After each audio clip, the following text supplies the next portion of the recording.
you think buy-to-lets are dead? Uh, How do you feel that property investors and landlords aren't particularly liked? I've been waiting to answer that. I think I see you trying to buy my property.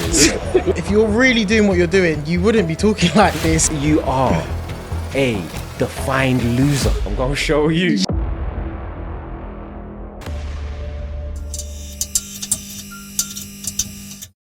And we are back for another episode of the PBK podcast. If you can see, we have brand new branding because we've locked in. We want to make sure that every episode is as good as it can be. And to do that, we've always got to get amazing guests. So I've got the man himself, Mr. As Seen on ITV, Mr. Property Multi-Millionaire, Fundraiser, Deal Securer, 1 to 2 bed extraordinaire. Ethan, how you doing, brother? I'm very well, thank you. I hope I get the clap. Someone's going to have to edit the claps. What, clap into that intro? Yeah, clap into the intro. People don't give you an intro that good. Oh, man. But listen, Ethan, honestly, like, is somebody that I speak about. Like, places that I go, you often see Ethan there as well, because he is an example of, like, what anybody can do and anybody can achieve.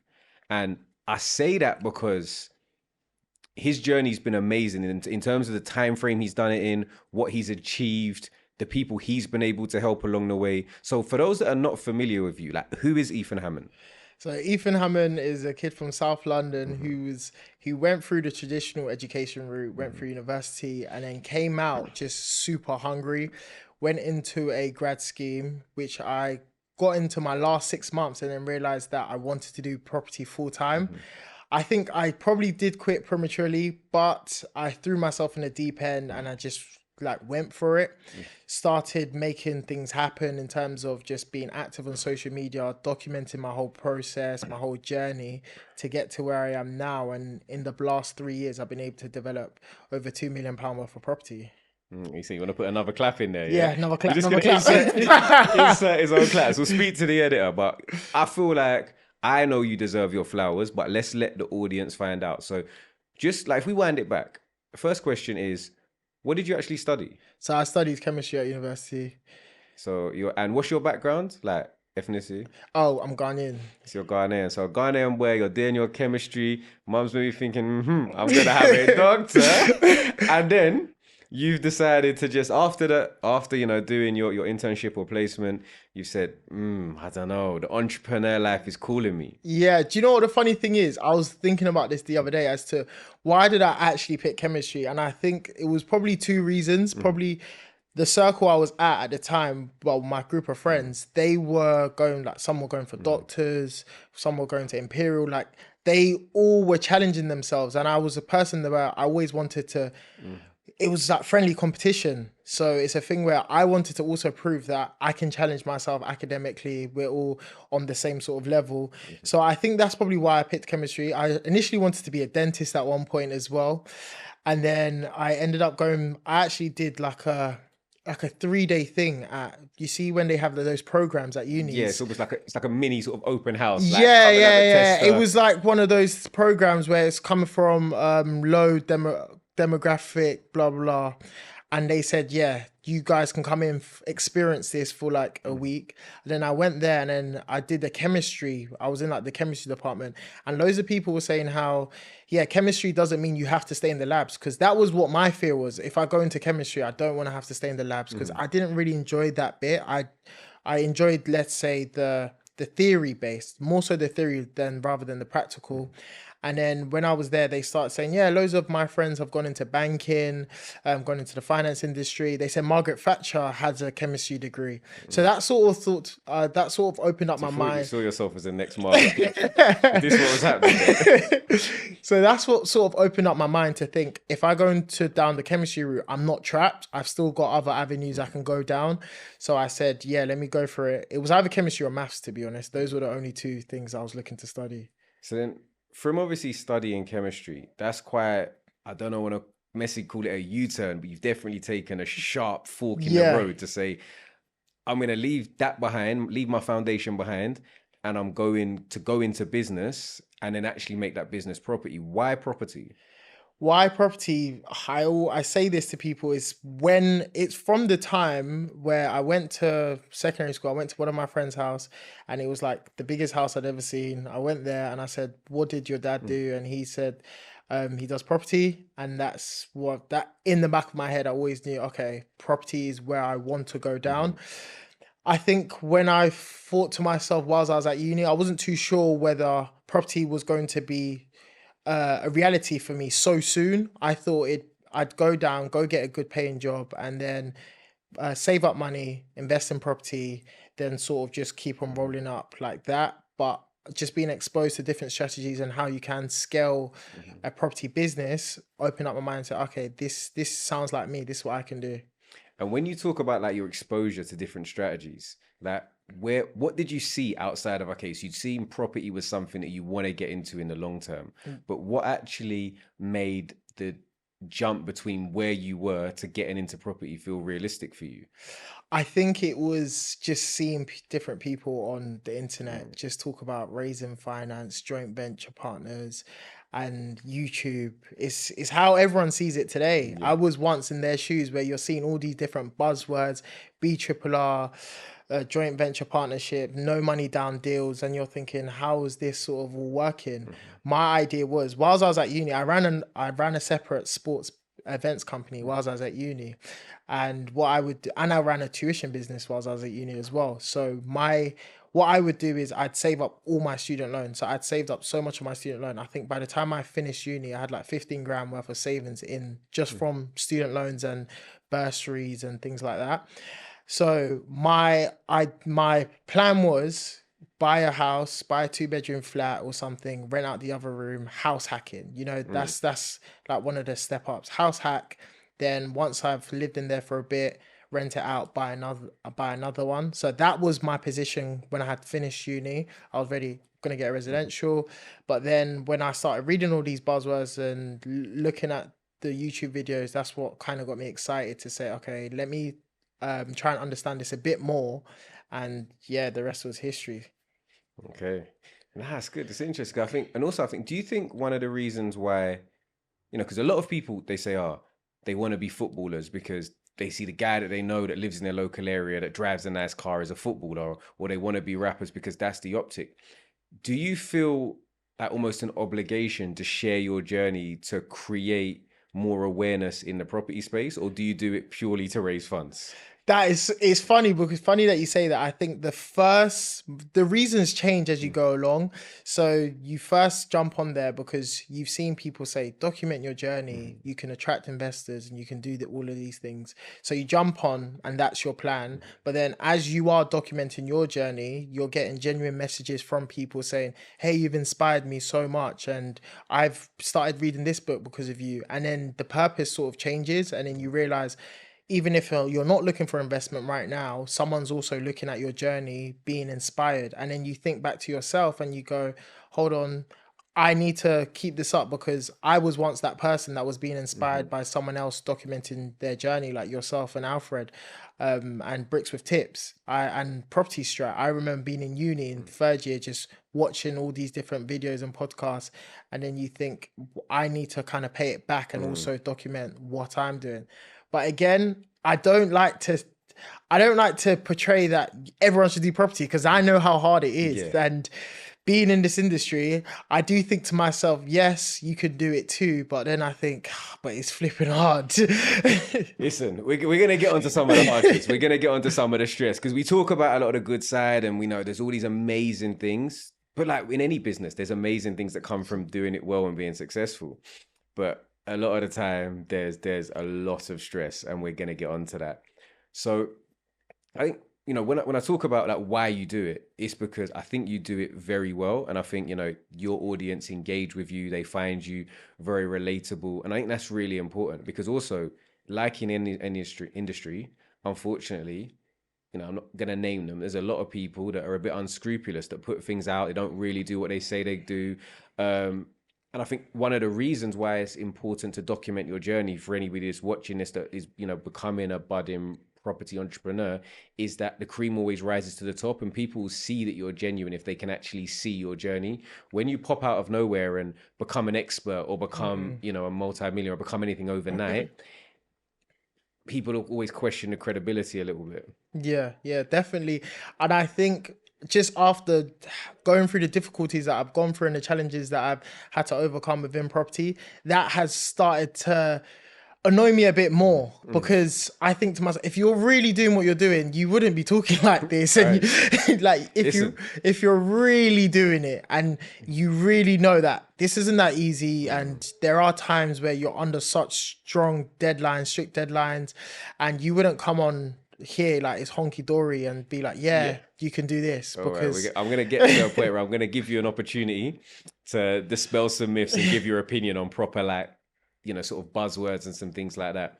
But before we go on to that, you are very well spoken, very articulate young man.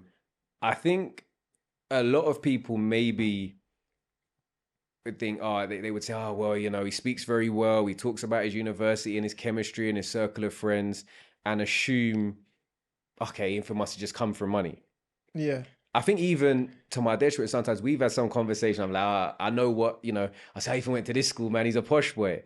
But I think it's important you tell your story, because one thing that's really important, like for me personally, is making property more accessible. And hearing stories about where people come from and some of the trials and tribulations they faced make it a lot more relatable for those people that are struggling at the moment. Yeah, no, definitely, for sure.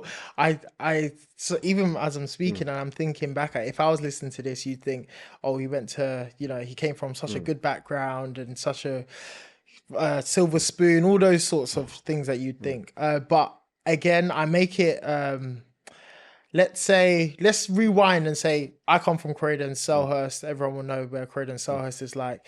And I grew up with a group of friends where we lived in the ends, Croydon, but you're traveling all the way across Croydon into Purley to go to a school where you're going to school with all white people, so you're faced with racism. Teachers are racist to you, like you're being suspended for haircuts and isolation just for like Brad the border. yeah, the like border and the Arabs literally, literally the dumbest things, and you go through so much, and then you look at the lifestyles that loads of different people are living in, living at school, and you're coming back into Croydon and it's completely different. Like you're going to school and everyone's wearing super dry jackets. You're going home to search up how much a super dry jacket is, and you're thinking, flipping out, is this how much they're spending on jackets to school? And I feel like us as a group, coming from where we come from, that sort of helped us in a sense where we're being exposed to it, but you can't touch it. So all you know what to do is, we just need to work so flipping hard that we can do this for ourselves, and we can provide this for our family to live the lifestyles that people are talking about. You're going to school and people are coming back from, let's say, Christmas, and people saying, yeah, I just went skiing, I just did this and just did that. And you and the man, and we're all looking back like, Lord, this is so funny, because we didn't do anything. We was just chilling at home type of thing. But that is what encourages you and motivates you to think, we need to do 10 times more.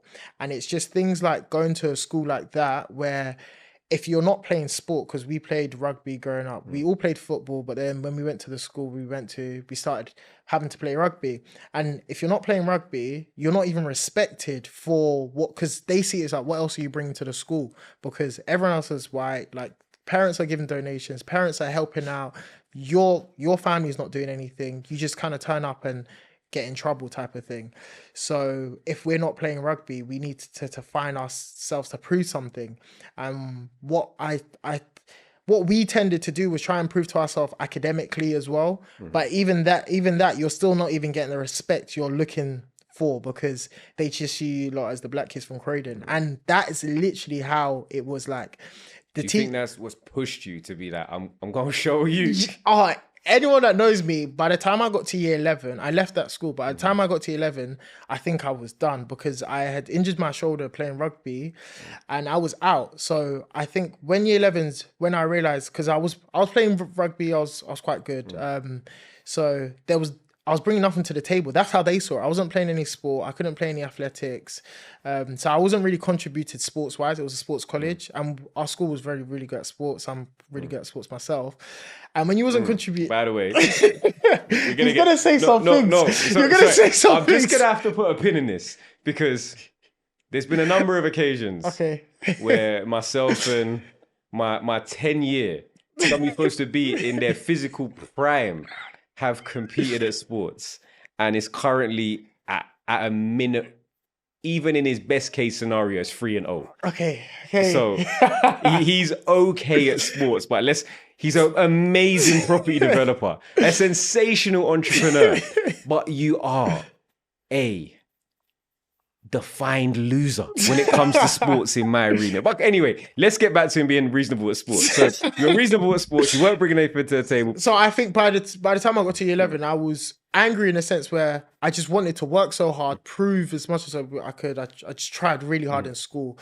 Then I left that school, and then it just then I went from that school to another affluent school in another affluent area. And then you're just even driven more because you're being exposed to more things and you're thinking, wow, I want to work harder. I want to do this. So question for you. When, obviously, the first school you went to, your secondary school, I'm assuming that's parents pushing you to get into that, helping you get into that good school. Yeah. But when you now, at 16, you're more responsible for your own destiny and own life choices. Because I know at 16, I said, I want to go to the college with a man them. Did you consciously say, I want to go to a good sixth form? Yes, because when I got to 16, right, you get to a point where all the men that you grew up with are completely different to you. And now they're doing things that you don't even want to get yourself in trouble. You don't even want to associate yourself with them anymore because these are people that you've grown up with, but where you spent so much time in this school and you've been exposed to different ways of living, different lifestyles, and now someone's telling you, oh yeah, did you know this person's in jail? Or did you know this person's doing this? Or this person just had a baby. So you're thinking to yourself, I don't even want to associate myself with that. I've now been exposed to what a good life looks like and what coming from a nice, humble family, coming from a nice, good family looks like, going on holidays, having all these nice things. That's all you now want for yourself. So at that stage, it's not even a thing of, I want to go chill with the man, and it's, I want to make some money so that I can live the lifestyle that all these people are living on. I want to take my kids on holiday every opportunity. I want to go skiing. I want to do all these things. So by the time I got to 16, I think my mindset had completely changed, and it was more so of, let's make it. All my boys. Do you feel like you've made it? Definitely not. Definitely not in the sense where. But okay, do you feel like your 16-year-old self would feel like you made it? From the outside looking in, yes. I'd say from the outside looking in, my 16-year-old self would be. Your 16-year-old self looking at you, driving, a new German car, owning, I believe, it's 7 properties. Yeah. A portfolio, potentially, of deals done in the millions. Yeah. Raising finance, built a brand for yourself, built a company. Yeah. I think your 16-year-old self would look at that and say you've made it. Yeah, no, definitely. And I think my 16-year-old self would think as an individual I've made it, but I've been I'm very much family orientated, and where my home situation was different, where I'm just living with my mom and things like that. I was very much focused on having a family unit. So until I think I have a family unit and I'm still able to do the things that I'm doing, I wouldn't say I've made it yet. Because anyone that knows me, I always say I want kids early, and I just want to be happy in a family unit. And my thing is, I just want to be happy, and I just want a family, and I just want to stay with my family and take my family on holiday and things like that, and be able to look after my parents, of course, and my grandma. Beautiful, man. Mom, we send this to mom. Mom's gonna be so happy. She's gonna be said, that's my boy. That's my Ethan. But that's obviously in terms of, and I think that's important to find happiness and to have goals outside of, I just want to be worth this many million or billion or whatever it is that drives you, because there's always going to be somebody who's got more money than you. There's always going to be somebody who owns more properties, who's doing more deals. So I think you need that personal happiness metric where it's personal to you and you can just be completely fulfilled in your own happiness. Yeah, 100%. So now, obviously, fast forward, You're now 25, Yeah, 26, 25, yeah. 25. So 25, almost a decade on from that.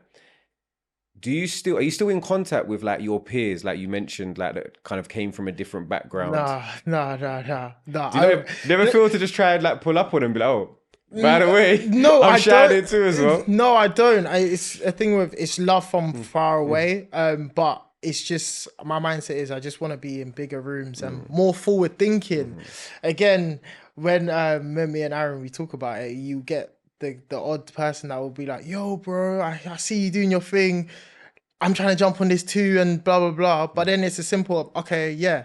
If you're trying to jump on it, read this book, and they go, and a week later, 2 weeks later, they still haven't even read the mm, book, and it's like now you expect me to give you all my time to help you mm, get to this, but that's not how it works. And this even happened less than a month ago. One of one of my friends that he's a bit younger than me, then he's reached out to me. He's saying, "Oh, I appreciate it so much." And I gave him my number and mm, we had a good phone call. And he was like, "Yeah, I'm just, trying to stop what I'm doing at the moment and blah, blah, blah."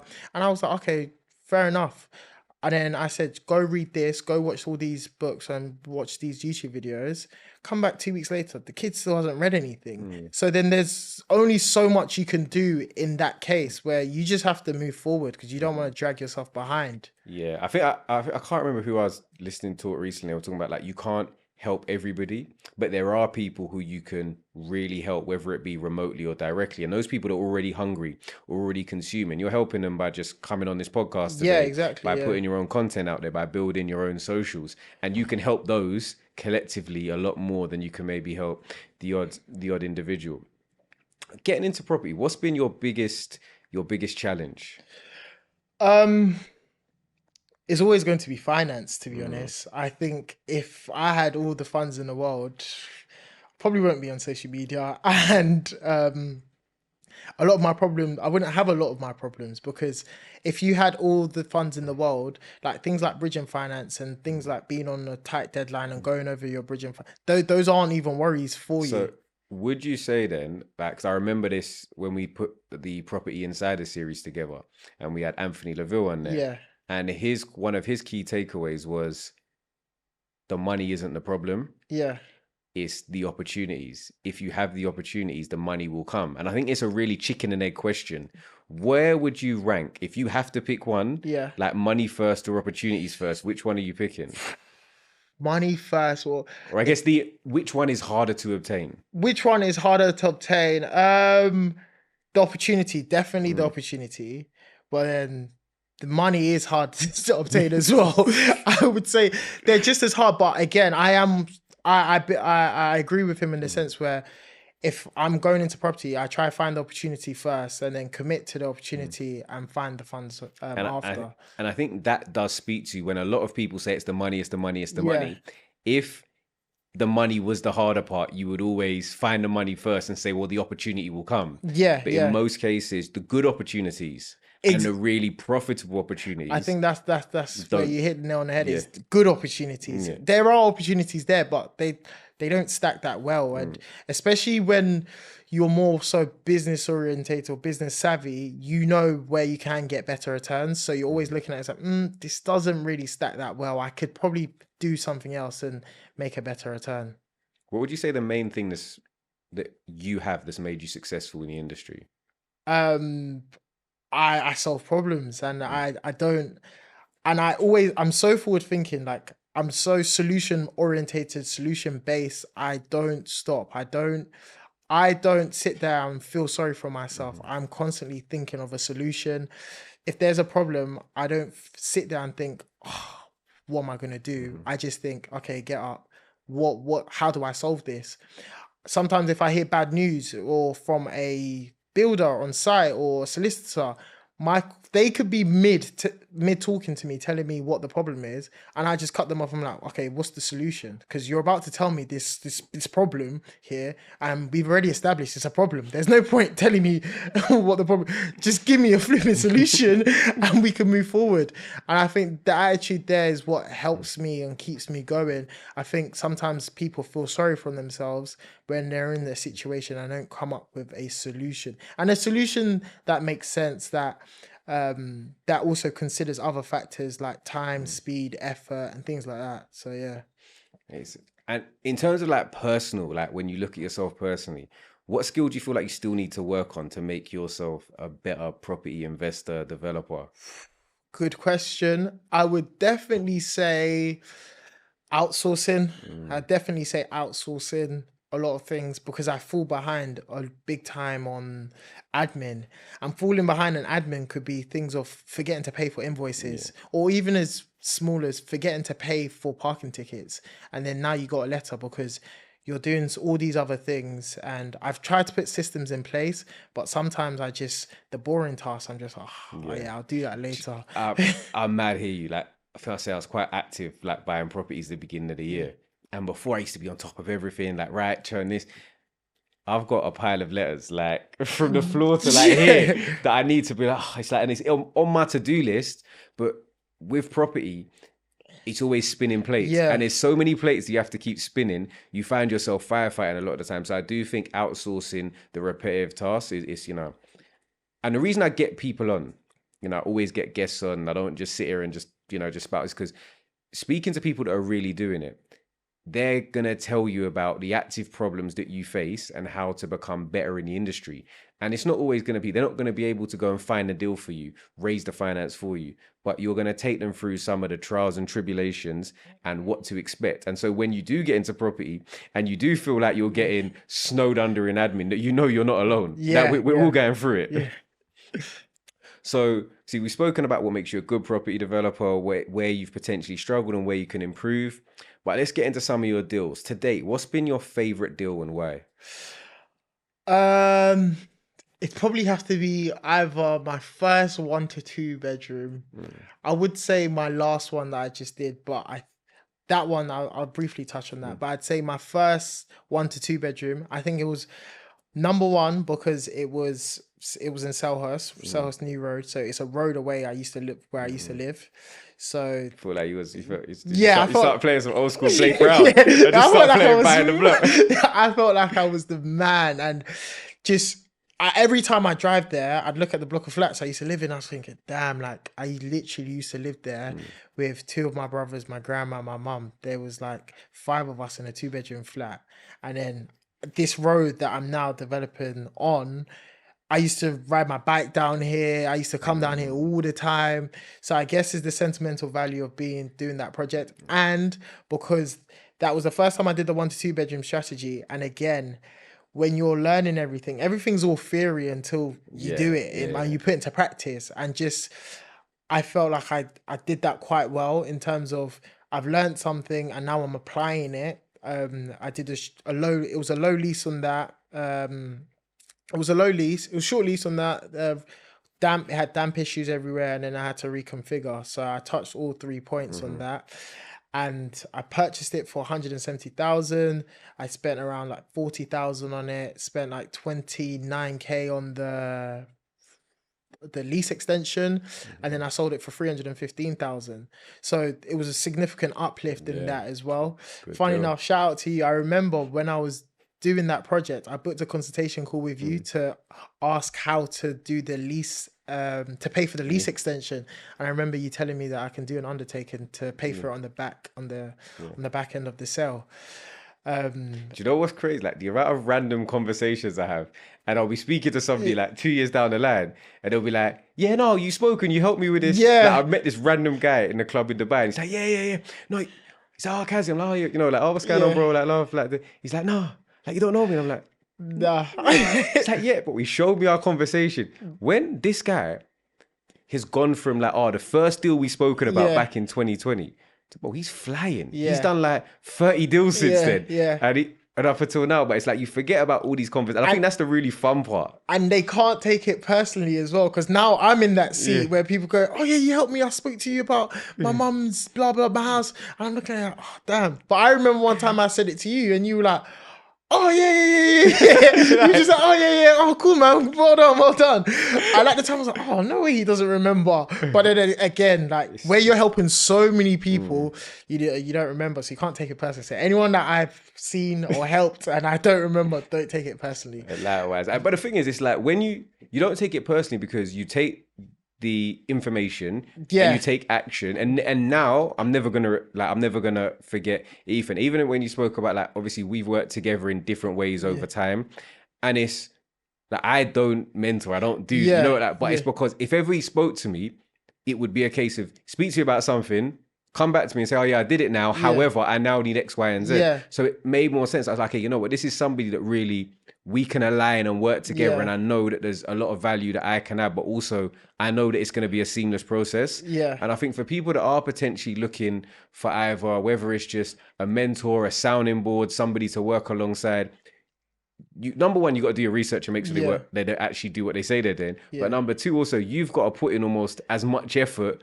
to make it work for you as well. And I think that's a good point. And even when you go back to what makes you like good in the sense in this industry, I'm very much like I listen and I take action on what people have told me to. A lot of people that you do speak to and you have a couple consultations calls with them, you tell them something, they either go do the complete opposite and then come back and ask for your help. It's like, but I didn't even ask you, tell you to go and do that. You've now got yourself in some, and now you've come back for me for help. And I'm very much, if someone tells me something and they are a few steps ahead or they've done it themselves and they have proven themselves, just listen to them and just take action on what they've actually advised you to do.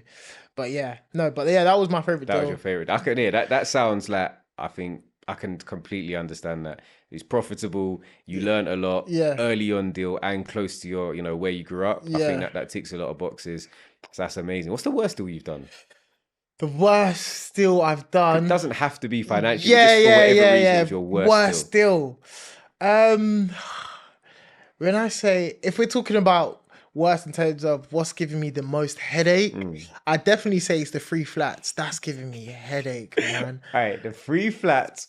Giving me so much. And the thing is, I remember, right, people saying to me, oh yeah, it's good that you're doing this because you're young.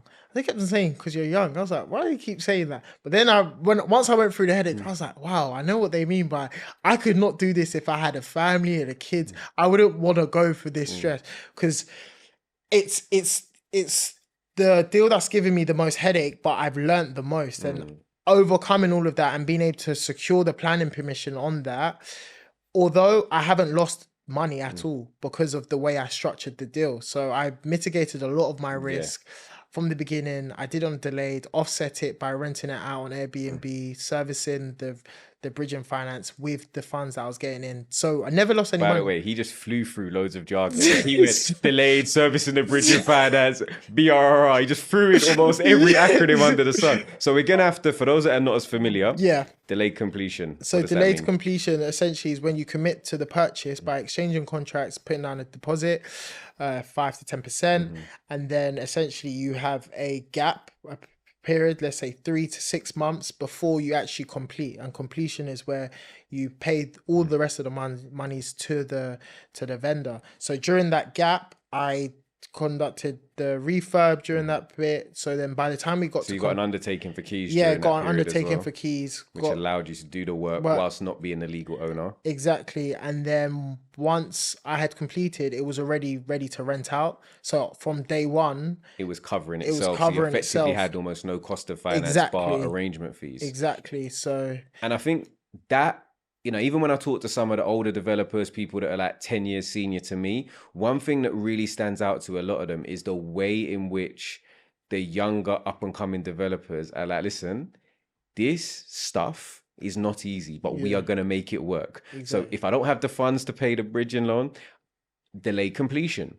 If I don't have the funds to service the bridging loan, I'm going to rent it out I'm going to Airbnb. Yeah. And I think being a problem solver is how you can get into property without coming from the silver spoon background, without a load of money. You have to be a little bit more creative to make things work. Yeah, definitely. And even when you talk to people that are a lot older than you in the industry, that's the thing where it's like we have to, they sometimes don't even understand why you're on social media. But it's like we have to use the resources we have around us to offset the difference and the changes in like the economic status right now. And I think that's what it is. Like, realistically, if, you came from a generation or two ago, and property prices were £50,000, £60,000 where they were potentially more affordable, or you owned assets that have gone up drastically. And you look at the social media people, Yeah. you get your people that like all the time. I get some of the older lot, and they're Yeah. just like, yeah, but you're just one of them Instagram Yeah, developers. yeah. And I'm like, bro, this isn't my choice. Yeah, it's not my choice, literally.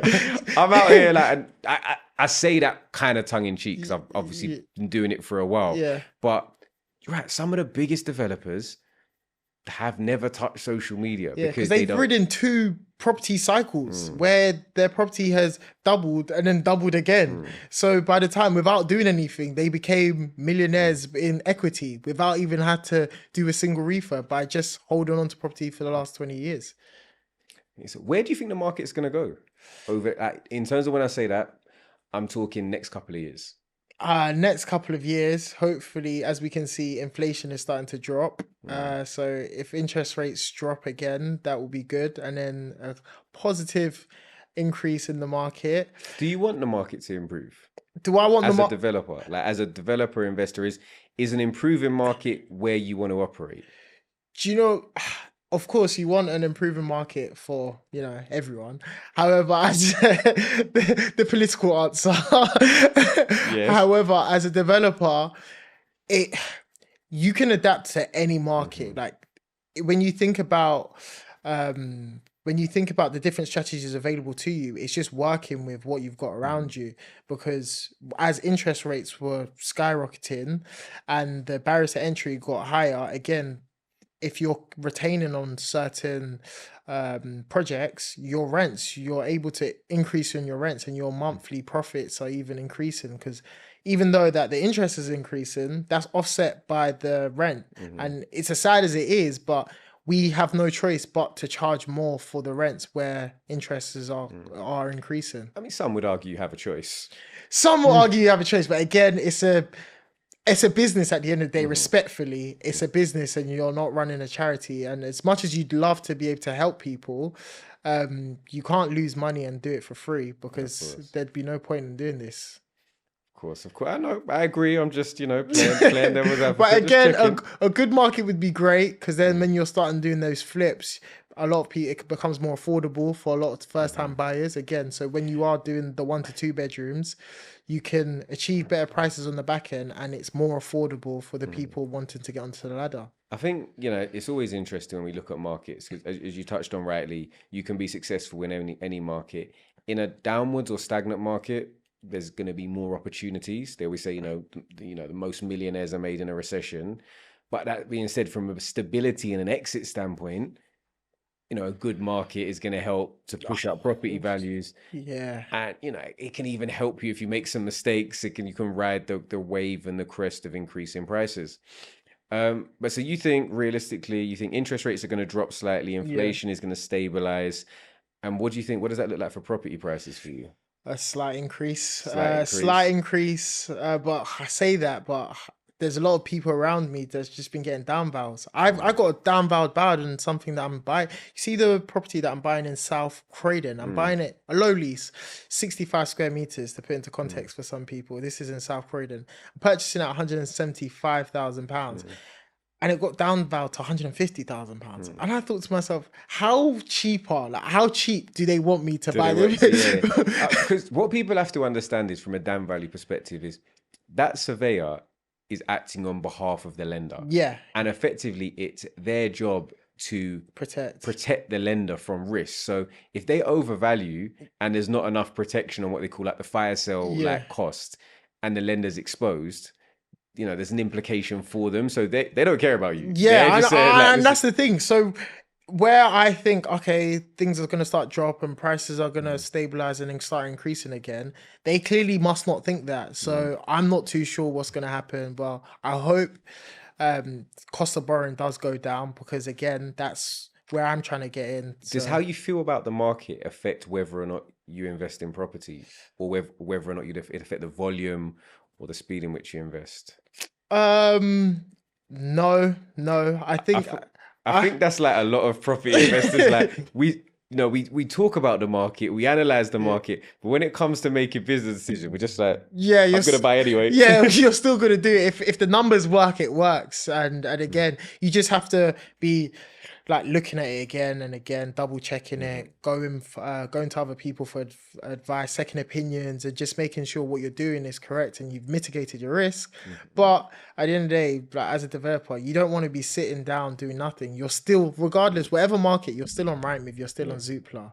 So Well, I see you trying to buy my properties. Look at one thing sometimes I'm like, damn, man, I gave out a lot of good information. But this guy's, he's viewing all the properties before I even get to go see him. it's mad. And do you know what's funny? You're even saying that. I was saying that to someone else that was in my mastermind group as well. So he's sending something in. I was thinking, oh, you viewed that already? I was thinking, damn. But it's also a proper sick feeling Yeah. when like somebody's actually taking the information, ran with it. And like I was saying, like we got like now the PBK community, which I'm buzzing about. Yeah. And it's like sometimes I sent some stuff in the other day. And yeah, a couple people are like, yeah, I viewed that already. I saw that already. I'm offering on that. I was like, whoa, I've got to up my game. Yeah. But like, it's amazing when you actually get to see that the information that you put out there, the community and businesses that you can create actually are having an impact. And I was saying, when we were doing the numbers, and I said, wow, like, there's really like this community that we built like less than a year ago has like 50 million in the pipeline. Yeah. That's like a serious number. Yeah, I can see Raheem's getting really excited about that 50 million pipeline. Yeah. No, but do you know what it is? Collectively as a team, like whether it's from like, you know, Raheem to Simone to Jesse, to Rebecca, like to Brenton, like we all proper believe in the business. Yeah. So when like whether it's Brenton puts together a video and it's about one of the members and she's talking about her story and I'm like, I'm buzzing. Yeah, like, I saw that Angela the other day. Hey, it's so good. And I was like, wow, this is really good, this man. is so good. Like, and you're so genuinely, and I think that's the good thing, you know, as much as property can be competitive and business is competitive, I think there is really a community feel as like the Instagram property developers, like kind of like we know the stress, with the real ones know the trials, tribulations, the struggles, and we're like, look, we're in this together.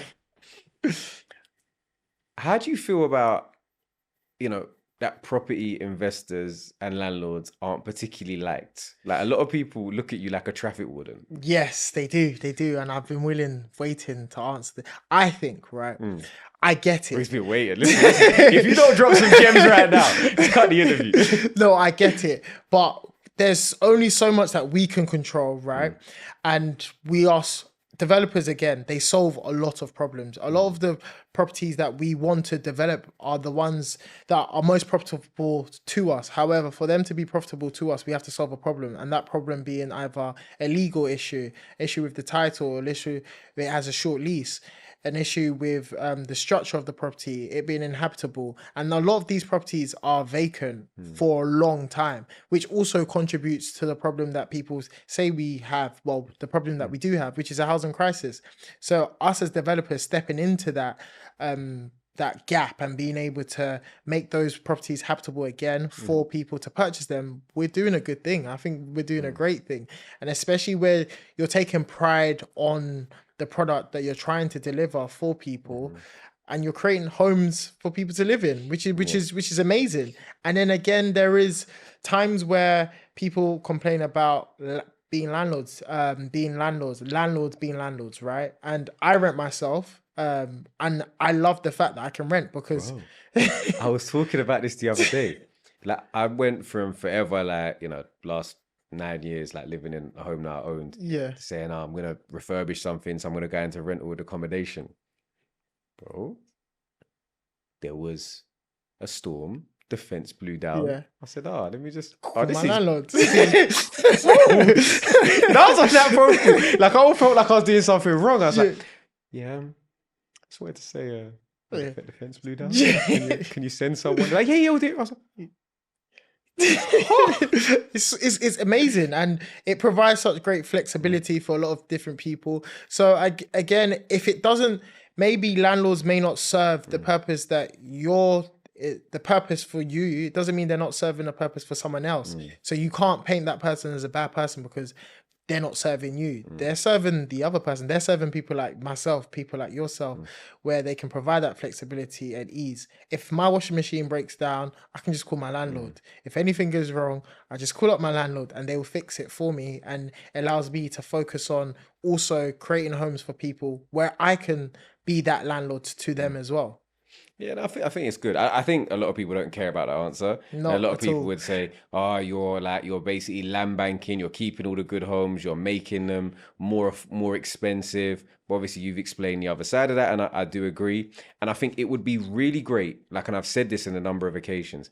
I think, whilst me speaking to loads of property developers is amazing, I would love to speak to somebody who comes in the comment sections who says, "Oh, landlords are just greedy. Landlords are money grabbers." Because I genuinely think I like to understand people's opinions on where they come from. So if you are that person, if you are looking at myself or Ethan and saying, "Ah, you lot are like just, the let them eat cake people that don't really understand the cost of living, or just are having a negative impact on the economy," drop me a message, or you can drop me an email, and I'll be more than happy to get you on, whenever you're ready. I'd love to see that. I'd love to see that conversation. I'm very nice, by the way, as well. You've seen, go and watch the interviews. I'll treat anybody's views with respect. Hopefully, you treat mine the same.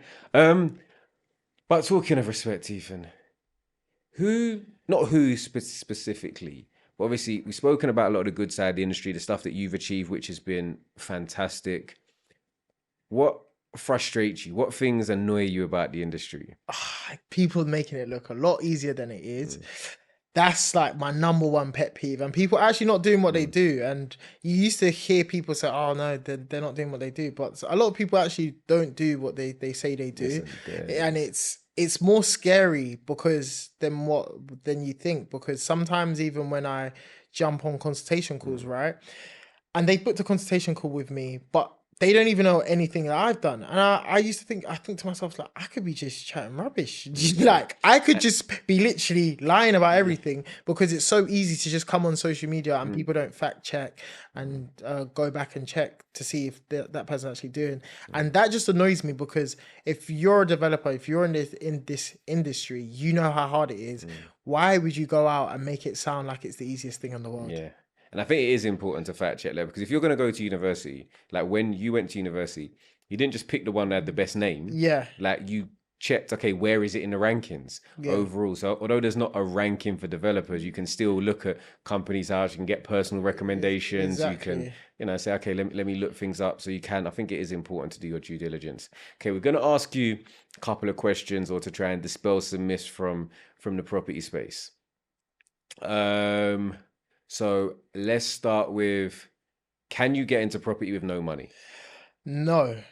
No. And I can say, it's funny because you can say yes, but I say no, because you need some skin in the game, number one. If you are looking to get some investment for someone, they want to see what sort of skin in your game, even if that being setting up your company, your legal fees, your brokerage fees, you're going to have some sort of money that you're going to need to put into it, or even your education that you need to educate yourself to go into it. So if you want to get into property, first thing you do is you educate yourself, right? But how are you going to educate yourself? You can go on YouTube, but if you're really and truly, you want to educate yourself in a streamlined way, surround yourself, you're going to have to make some sort of initial investment into yourself to attract an investor coming into it. My first deal, I didn't put any money into it. But then again, I think about the costs of just paying for different masterminds, paying for people's time. If I didn't have that money, I wouldn't have been able to position myself as a person of value to that investor to go into property. So yes, you need money to invest in yourself at least, but no, you don't necessarily need your own money to go into a deal, but it's better to have skin in the game. Okay. Now, you spoke about obviously paying for information, whether it be mentorship, masterminds. A lot of mentorships and programs are getting pretty pricey. Yeah. Do you think a 5-figure cost is worth it from an education if you're starting out? If you're starting out, talking stuff in over £10,000. Stuff over £10,000, no, but yes, it depends what you're going to look. No, but yes. No, because if you think about it relatively, right?